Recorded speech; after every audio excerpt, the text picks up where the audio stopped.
อ่าวันนี้แม่น้องสาลีทาเองเลยทาสีเองเลยบัดเนี่ยคนกะลินเลยอยู่มาหยุดบ่เศร้าพี่น้อยบัดเถอะสำเร็จพี่น้อยทาสีฮึบฮึบฮึบฮึบพอประเด้สีเฮานี่ โอ้พ่อหรอก เอามันพอทางไหนสิป้าตัวมื้อนี้ไผสินอนอยู่นี่มีคนนอนบ่นอนมือสอง นอนบ่ซอง โดยอืมน้องสาลีก็นอนนี่บ่มัน โดย บัดนี้สองแม่ลูกจะเล่นนอน บ่ย่านติบ่อ่า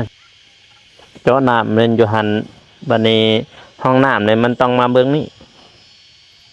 ต้องมาเบิ่งนี่แหละพวก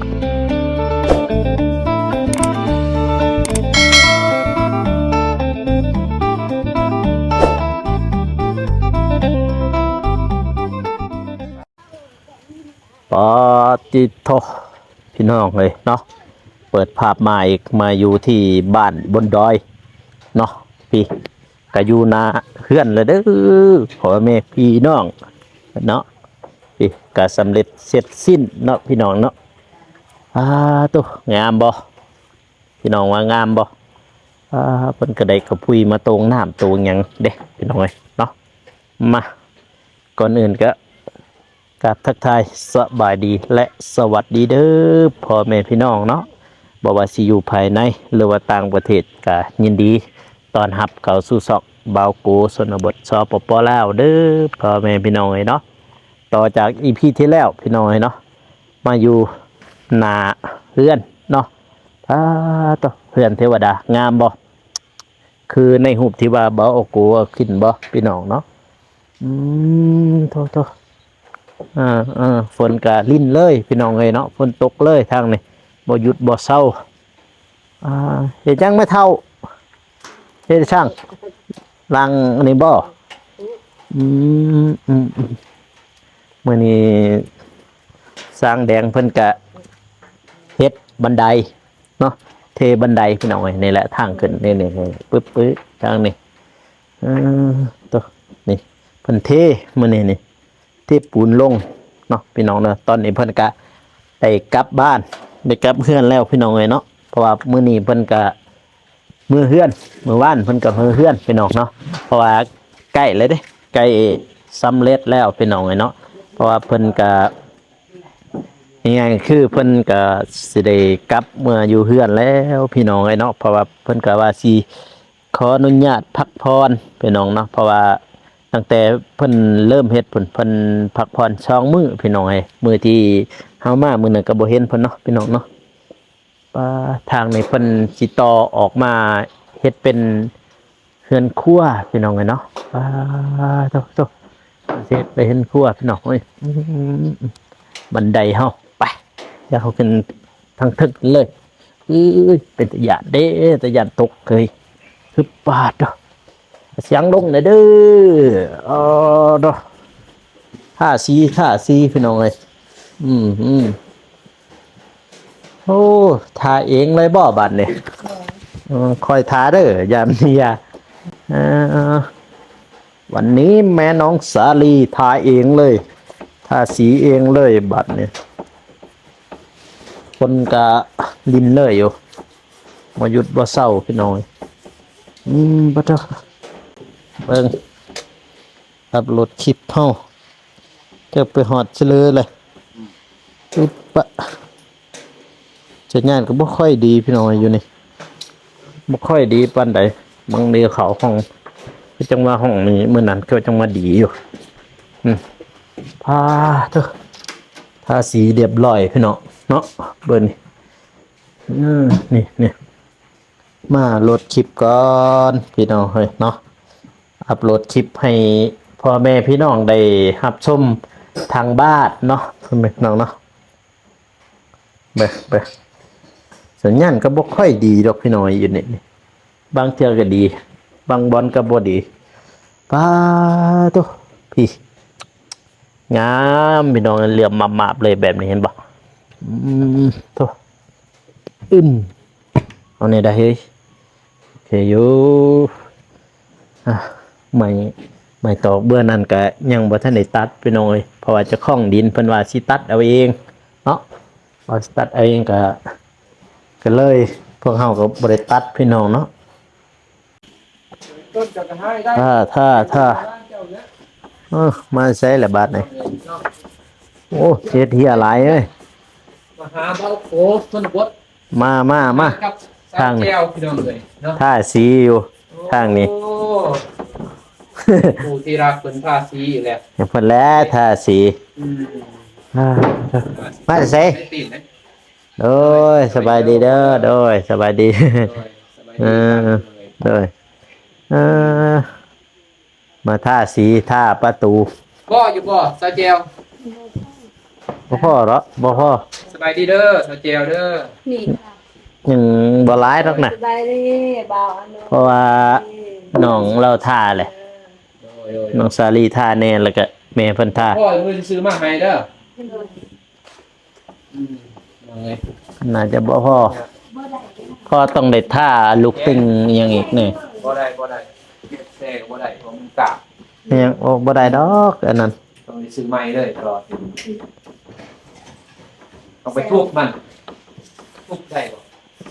ป่นแน่ละบ่ใส่แน่อันนั้นป่นแน่อยู่บ่เจ้าสากโทรศัพท์ก็บ่เข้าหัวปักเด้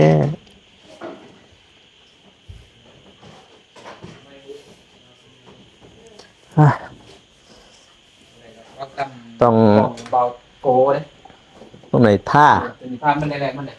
ตอนนั้นท่าเด้ตอนนั้น เราไปจับเด้อติดมือเลยเนี่ยอันหนึ่งติมีอะไรเก็บงานเด้อห้าเก็บงานนี่บอกเราบอกพ่อมือซื้อมาใหม่ แม่ง พ่อมั้ง อ๋อสีบ่ ร้ายบอกยังไงบอก บ่หลายดอกอยู่หน่อยเดียว เนี่ยมือซื้อมาใหม่เขาบอก2ปอง ตอนสองตุกสองปองนี่แหละเพื่อสิพอแซ่นั่นผู้เอาอันนั้นอยู่ในพุ่น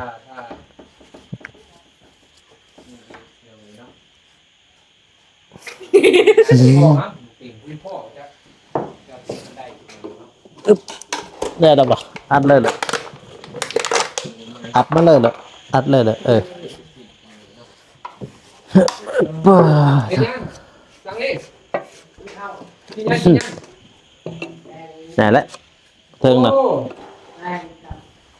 โอ้ มาท่าพี่น้องเอ้ย เดียว ท่าน้ำกัน โอ้จับยากกันกับบอกโก้เลยสบายดีเด้อทางนี้เด้อโดยกินข้าวแดงไปกินแม่ เม่นสี เราเอากี่บ่ เพราะว่ามันกินกับสีอันนี้ ตัวท่าซีแบบนั้นเต็มมือเลยเนี่ย ป่ะ ดึงเลยแม่บอก แม่นยังท่าสีเต้นมือบ่ ท่าซีกันจะบอกซีท่าขึ้น ท่าสีท่าขึ้น สบิดนี้เอาซีไปท่าแม่บอกตอนนี้ท่าซีมาท่าขึ้นจบจิตยังไงโอเคพี่กับก่อนได้บัดนี้เด้อ โดย โดย โดย เป็นทางปลอดภัยเด้อ โดยกับก่อนเป็นยังไงเนาะ อาตูนเด้บาตูนเด้กลับเหรอ รถใต้แล้ว ฮะ รถเพ่ เป็นยังอีก ครับสร้างเพิ่นก็ ยังแป้งบ่ ไม่แป้งอยู่ อืม เนาะกลับก่อนเนี่ยไปหาน้องบงท่านพอท่านอย่างอื่นไปบอกกลับบอกโก ยังเดี๋ยวกลับน้ำหลัง ข้ามบอก ผมบ่ข้ามเลยขอแต่ตะเว้นบ่ตกดินนะ เอาดิตกเลย5 โมงเลย จันตกอยู่แต่ว่าบ่ให้มืดท่านนะ นอนนี้เนาะแล้วเลยเพื่อนกันเห็นบ่เพื่อนก็แล้วเลยเกี่ยวให้นอนสิ เนาะไหน อย่าให้จับเกี่ยวคุกไว้อย่างนี้แล้วเพื่อนก็แล้วเนาะ ไม่บ่ได้ได้บัดนี้ เสียดินมาได้แล้วหลอกก็มีเลยไอ้แก้ครบเลยลำเราเนี่ย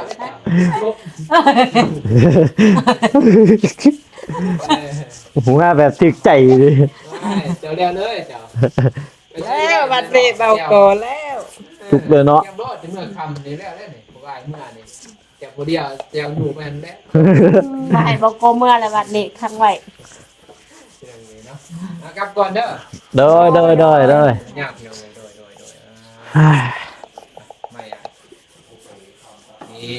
มาทาสีคือเก่า ทางกลับก่อน อึ๊บ นะพอกันคิดมาเลยเนาะทำแนวอื่นอะไรที่กันไว้เนาะกินนี่มาดูกับข้อมูลกับใจทาง ปึ๊บมาในทาสี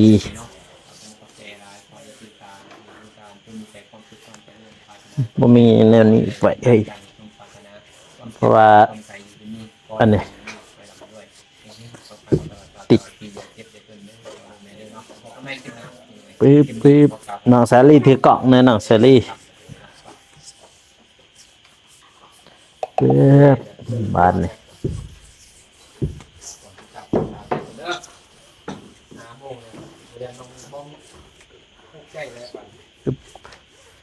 เปิดสิแล้ว เบาโกบ่ได้แว่บ่ ฮะ น้องหวัง บ่เดี๋ยวที่อะไรไหม นอนเลยนี่ กระกระกระจุ่มเท่าละหน่อยแต่ว่าเนาะนี่ เราดีได้ มันติดอยู่ลุมคันว่าเอากระสอบเสร็จแล้วกระสอบเอากระสอบมานิดน้อยตึก ไม่พอสอบมาเลยมิโอ้ยกินเลย หอม ยังหอมอยู่ทางนั้น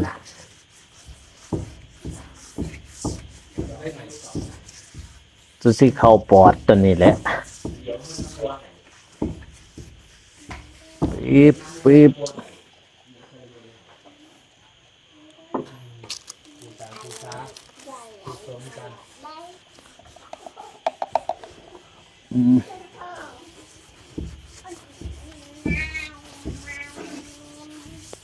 เบาตูนเพิ่นถ่ายน้องฮานบ่ รอแกงรถ แปลงรถตัวรถเพิ่นเป็นอีสังอีกมันนี่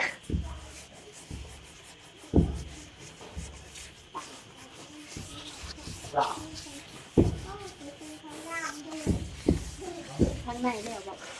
แล้วทางในมันจะทางนอก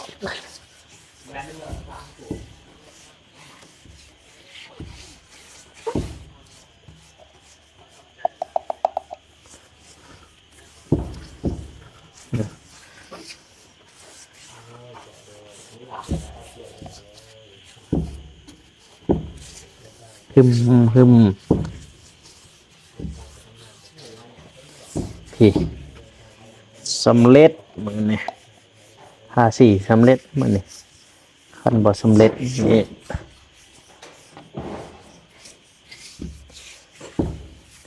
น้องสาลีว่าโฮมเอายังคิด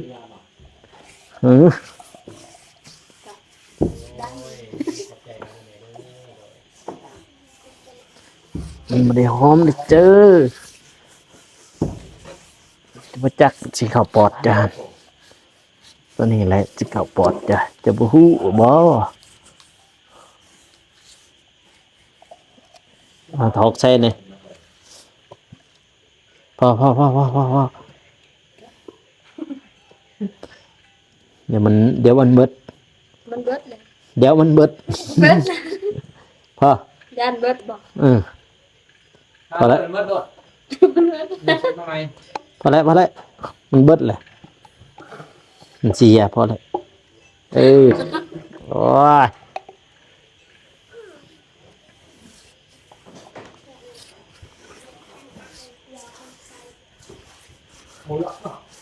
เหลือสิแล้วพี่น้องเลย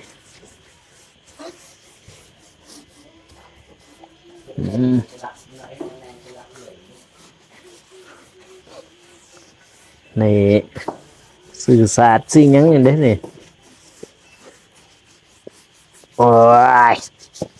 ทำไมมันแรงอย่างเนี้ย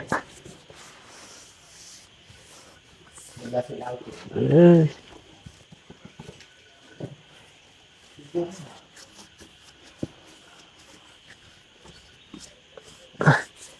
ห็นหมดอยู่บ่แม่นบ่เราว่าบ่เห็นนี่ แม่ที่โกโก้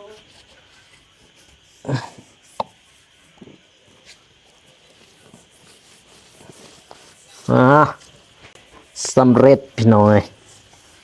ทาสีฮึบฮึบฮึบฮึบ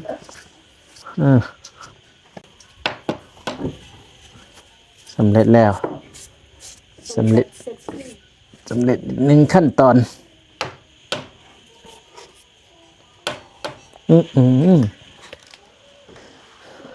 เรียบร้อย ไป ต่อ โอเคบ่น้องซาลี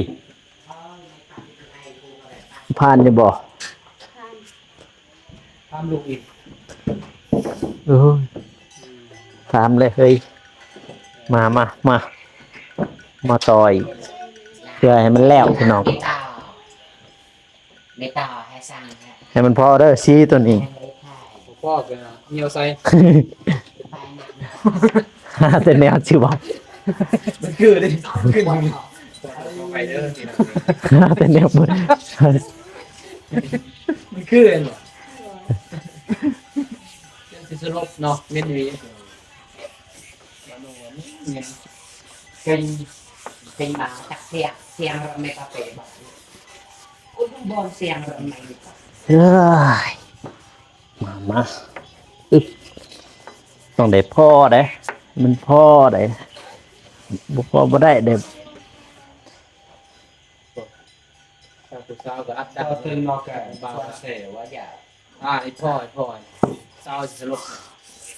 เฮ็ดจังไดได้เอ้ย เรือนเราเนี่ยเรือนเราต้องสู้เลยไอ้เองเกิดขึ้นเลยทางนี้ อ้าย ไปเกือบคู่มือเลยบอกพวกมาต้องมือนี้ไอ้เองเลยปากเปียก อย่าง บ่แนวบ่แนว กูมาเองปากเปียกแล้วเขาว่า อ้าย คู่มือมาคู่มือก็ได้เนาะ โอ้โห บ่จะมาย่ำตอนย่ำดีเนี่ย อึบ แนว มา ว่าหน้าก็ไปกินเลยย่ำคือให้ อีบ ดูอะไรไม่ใช่ อีบพอบ่เด้สีเฮานี่ มือ โอ้พ่อหรอก เอามันพอทางในสิ ในพวกตักไทยประดับเนื้อเราอยู่กัน พอทางในนี่ ว่าและเมียใส่ มันแนวจิ๋วอ้ายพี่น้อย ต้องได้ซื้อไม้พี่น้องเลยเนาะ ซื้อใหม่แล้ว คุณดอกมันจะเยอะเลยมันหนึ่งปีต่อระดับแค่เราปุ๋ยเลย ทางเจ้ามีบ่ ไม่ขาย ทางบ่าวนุ่งมีงบบ่ มีร่วมงบเพิ่นพร โอ้ดีแล้วสัตว์อึบอึบ มาว่าความ เด้อบ่พอก็ให้มันพอได้เฮ้ยบ้านนี้นี่ พ่อบอกโอ้ซื้อง่ายเลื่อนไป บ่มีงบได้เฮ้ย เนาะแก้วสลี โดน ดูเที่ยอยู่เบิ่งอันนี้ก็จังไงจังตาแต่ยิ่งเจ้เนาะสายตาดิพี่น้องเลยบอกกูมากเงียบ เอ้ยแล้วก็บ่ติกเชื่อว่าแหละ จักสิบาทอ่ะ เอ้ยมินเด้สีนี่ก็ได้ หอม เป็นที่เกี่ยวกับเพาะเลยเนาะ อืมบ่แม่นกระเพาะไผสิว่ากระเพาะปอดทันที เขาด้วยกระเพาะดิ แม่นยังอีกอ่ะ มันซีจะเก็บกระเพาะงงให้เลยเนาะ งงเลยแม่นสีจนเจ็บกระเพาะบ่เคยได้ยินสีมันก็เข้าปอดเท่านี้แหละ ทางห้องเบิ้งเพลงเที่ยวว่าเตียงเป็นป่ะเริ่มแล้ว เต้น ห้องเบิ้งวันหนึ่ง มองไหมแม่น บรรยากาศยาบอกซื้อขนมให้กิน ปี๊บปี๊บปี๊บ เป็นว่าเป็นอย่างมันใช่ว่าเตียงมันบ่เตียงคือหาเพราะว่าเตียงสิมือดิ โอ้ ทอด อ่า เตียง มือเบาเตียงมาเลยครับ เบา ของไหม เมื่อเบานุ่งบ่มากมันบ่เมื่อกูมือเลยเบาเมื่อกูบ่ห้องไอ้ท่านโอ้ยเพ่งเบาเนาะ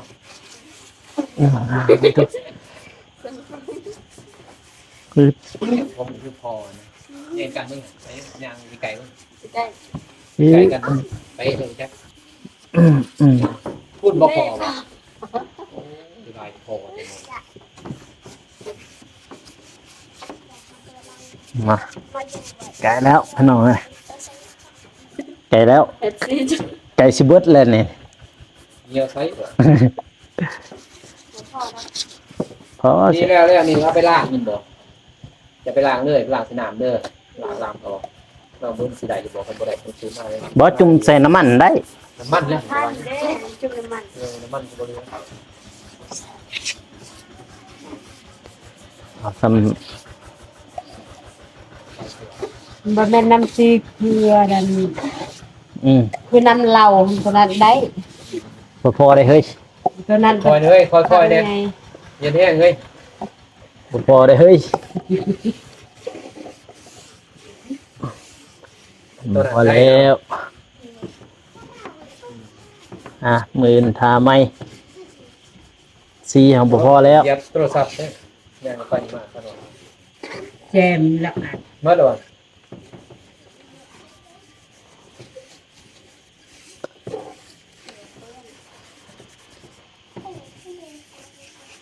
ไปล้างเนี่ยได้อยู่ไปล้างยังบ่น้ำมันเด้น้ำมันใส่มาตอนน้ำมัน กล้าไปรีบนี่ นี่กล้า มาเสียดายพอสมมติ จะได้แล้วยังบ่มีเลยมัน สีบ่พอจะมาอื่นต่อ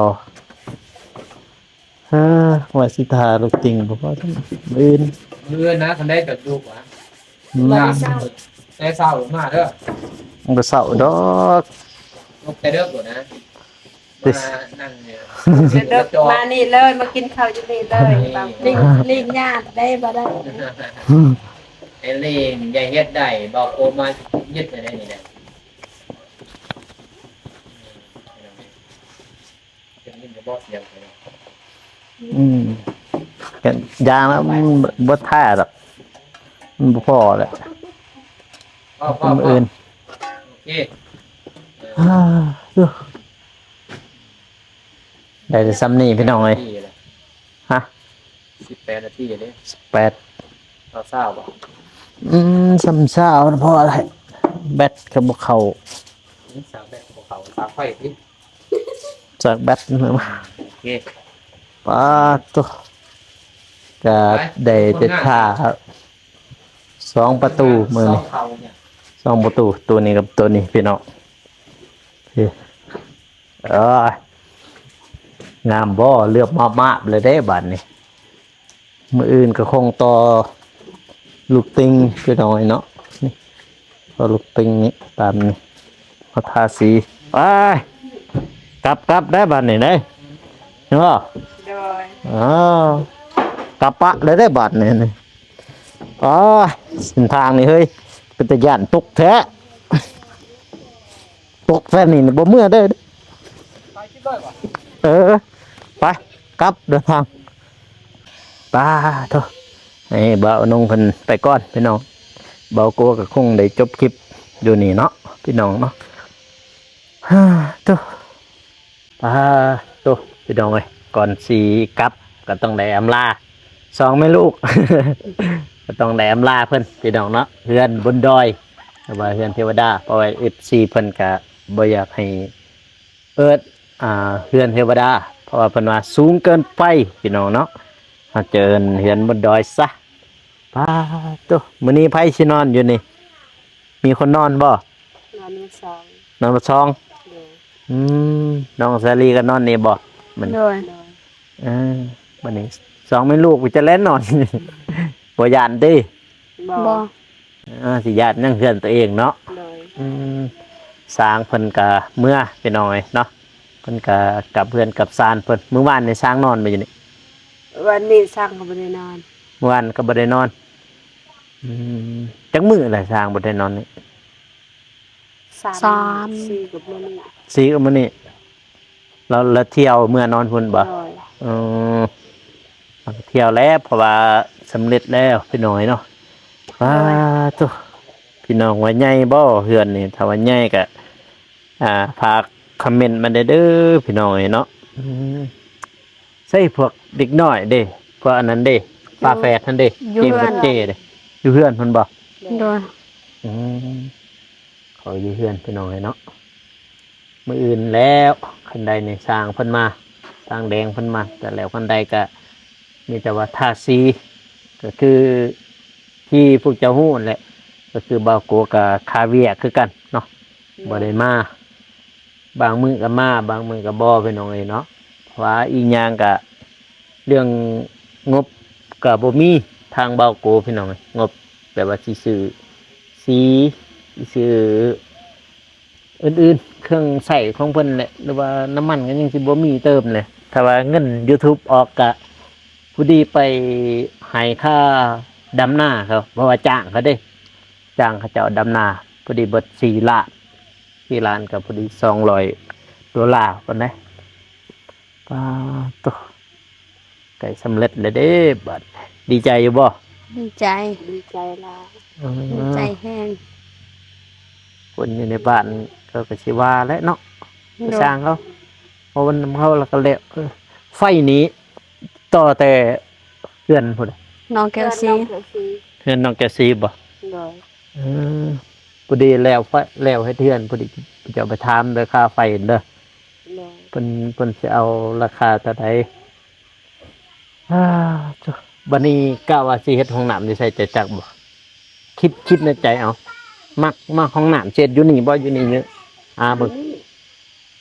อยู่นี่บ่ โดย แล้วว่ามันต่ำบ่มันไกะนี่บ่ มันสิเฮ็ดวันใดบ่มีแล้วดินมีแต่เฮ็ดบ่นี่ละงาม อืม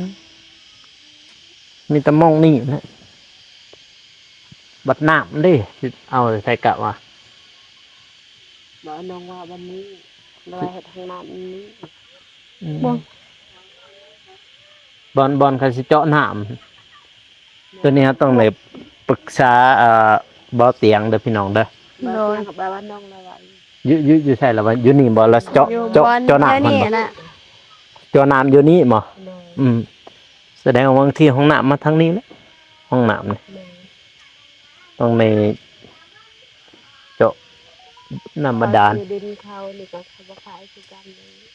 ฮะ มื้อนี้เขาก็บ่ขายไปถามแล้วเรื่องดิน เจาะน้ำมันอยู่หันบัดนี้ห้องน้ำเนี่ยมันต้องมาเบิ่งนี่ต้องมาเบิ่งนี่เลยปกติเขาใส่ห้องน้ำประมาณเท่าใดประมาณจักปอกท่อหั่นน่ะได้ว่า3หรือ4 บ่เคยมีห้องน้ำ ประมาณ3นี่แหละบ่3 5 4นี่แหละ3 5 4นี่แหละเพราะว่าพอเพิ่นยังไงเฮ็ดห้องน้ำแน่แล้วก็เฮ็ดห้องเจาะน้ำหันทางบ่อเตียงละเดี๋ยวเอาไฟก็เรียบร้อยพี่น้องเนาะไฟก็พุ่นเลยจะสิเอาตลอดเลยบ่เตเฮือนน้องเกซี่หั่น บ่ฮู้ คันเราให้เอาตลอดก็ดีคือกันเนาะ โดย คันเราให้เอาตลอดถามไปว่า แต่ละเดือนก็เสียซอยกันคือสิเอาแต่ลุ่มเหือกมันก็ไกลอีกได้อหั่นนะมันก็ไกลไปเติบอีกตัวเอาอยากให้ทั้งสองแม่ลูกไว้พรพ่อใหญ่ใจบุญที่เพิ่นเบิ่งอยู่นี่นะ โดยก็ขอขอบใจทางผู้ใหญ่ใจบุญทุกทานเด้อที่พักที่กำลังเบิ่งเนี่ยกับเป็นกำลังใจมาตลอดก็ขอขอบคุณหลายๆเด้อขอให้อยู่ดีมีแห้งความเจ็บอย่าใดความไข้อย่ามีขอให้หังให้มีให้ร่ำให้รวยเฮงๆปังๆทุกตลอดชาติตลอดปีไปใส่มาใส่ก็ขอให้มีคนฮักคนหอมนอนให้ได้เงินหมื่นตื่นให้ได้เงินแสนปรารถนาสิ่งใดขอให้ได้สิ่งนั้นสมการปรารถนาหรือว่าเฮ็ดธุรกิจหยังก็ขอให้ราบรื่นทุกศาสตร์ทุกปีเด้อพ่อเด้อแม่เด้อ และ FC ทุกท่านเด้อและทีมงานทุกคนเด้อสาธุ โอ้ยสาธุพี่น้องเอ้ยมันให้แม่น้องซาลี ขอ เพิ่น ส อ วั ว ส ยพ ดี ร สบายดีทางผู้ใหญ่ใจบุญที่ซัพพอร์ตตั้งแต่ต้นจนจบจนสำเร็จได้ทุกสิ่งทุกอย่างขอขอบใจหลายๆให้ผู้ใหญ่ใจบุญขอให้ผู้ใหญ่ใจบุญสุขภาพแข็งแรงพัฒนาสิ่งใดให้ได้สิ่งนั้นความเจ็บอย่าสุใดความไข่อย่าสุมีขอให้ร่ำให้รวยทุกปีทุกศาสตร์เด้อเฮ็ดธุรกิจหยังก็ขอให้ราบรื่นขอให้เฮงๆปังๆ เฮ็ดอันใดก็ขอให้ผลความสำเร็จเด้อพ่อเด้อแม่เด้อสาธุ สาธุ และ FC ทุกท่านที่ เอ้ย กดติดตามเบาโกก็ขอให้กำลังใจเบาโกติดตามเบาโกแม่เด้อและเบาโกก็ขอให้พัฒนาสิ่งใดให้ได้สิ่งนั้น ขอให้ร่ำให้รวย นอนให้ได้เงินหมื่นตื่นให้ได้เงินแสนเด้อสาธุ สาธุเนาะจังไดก็ขอบอกขอบใจเนาะพ่อแม่พี่น้องเนาะก็บัดนี้ก็บอกกูก็ขอเดินทางกลับได้บัดนี้เด้เพราะว่าทีมงานก็ถ่ายอยู่พุ่นแล้วพี่น้องเนาะเขาถ่าเบาโกอยู่พุ่นเขาโกก็ต้องได้อำลาทั้งสองแม่ลูกให้อยู่ดีไม่แห้งความเจ็บอย่าได้ความไข้อยู่ซุมีเนาะ โด ปรารถ ย นาสิ่งใดก็ขอให้ได้สิ่งนั้นตัวเอซีก็เหมือนกันพี่น้องเลยเนาะวันนี้มื้อนี้ก็มีแต่ผู้เจ้าและนอนอยู่นี่นอนเฝ้าเครื่องสร้าง ก็คือเพิ่นมื้ออื่นเพิ่นก็มาสร้างแดงเพิ่นก็มาพี่น้องเลยเนาะ โดย แล้วเพิ่นเฮ็ดบันไดเพิ่นก็จะได้พักผ่อน1 อาทิตย์เนาะเพิ่นบอกกับทีมงานเขาแล้วเนาะพี่น้องนะเพิ่นก็จะพักผ่อน1 อาทิตย์แล้วจากนั้นเพิ่นก็จะสิมาเฮ็ดเฮือนครัว